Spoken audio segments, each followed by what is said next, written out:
In quantum physics, information can't be destroyed, yet black holes seem to destroy it. If something falls into a black hole, it's gone for good.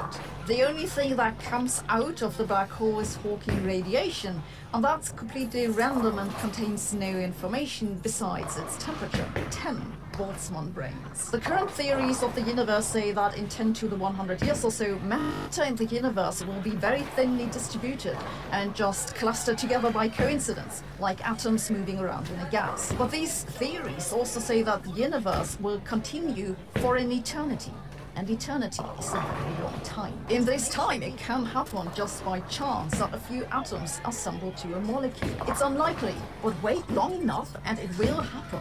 Wait some more and you'll get a cell just by chance. Wait even more and you'll get an entire brain. In fact, your exact brain will appear at the end of the universe at some point, just by coincidence. And not just once, but infinitely often. What does this mean? 2. Schrödinger's cat. Erwin Schrödinger's thought experiment about the dead and alive cat illustrates an absurd consequence of quantum physics. It's that its effects don't stay confined to microscopic scales, but they'll inevitably spill over into the macroscopic range that we can observe every day. In Schrödinger's thought experiment, an atom that both decays and not, both releases a poison and not, which both kills the cat and does not. We don't observe this in reality, but why not? Clearly, the quantum behavior goes away at some point, but what is it that makes it go away? Is it the size of the object, its mass? Is it, as Penrose suggests, the gravitational self-energy, or something else entirely? And finally, my personal favorite line, why real numbers? According to physicists' best current theories, nature deep down is all quantum theory. Quantum theory is based on complex numbers, those with a real and an imaginary part that require using the square root of -1. Yet for some reason, everything we can observe is always a real number. I find this incredibly odd. Why is the observable world only based on real numbers? It's like quantum physics is locking away some part of physics from us.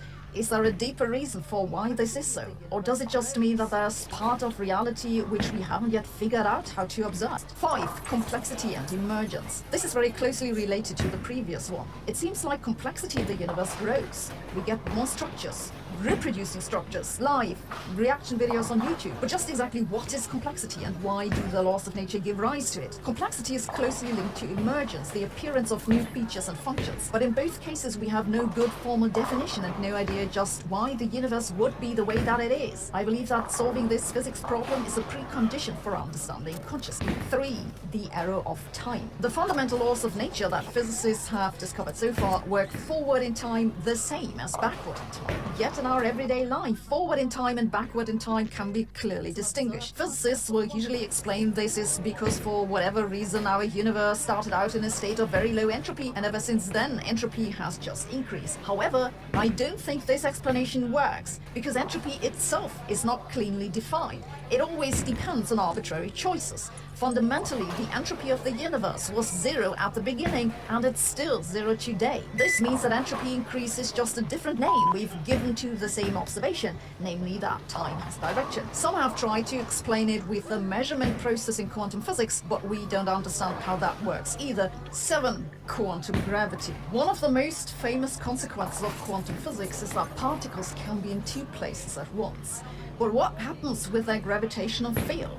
You'd think that if the particle's in two places, then its gravitational field should do the same. But this can't happen in Einstein's theory. It just doesn't allow this. So either gravity doesn't have quantum properties, or the gravitational field of particles that are in two places doesn't move together with the particles.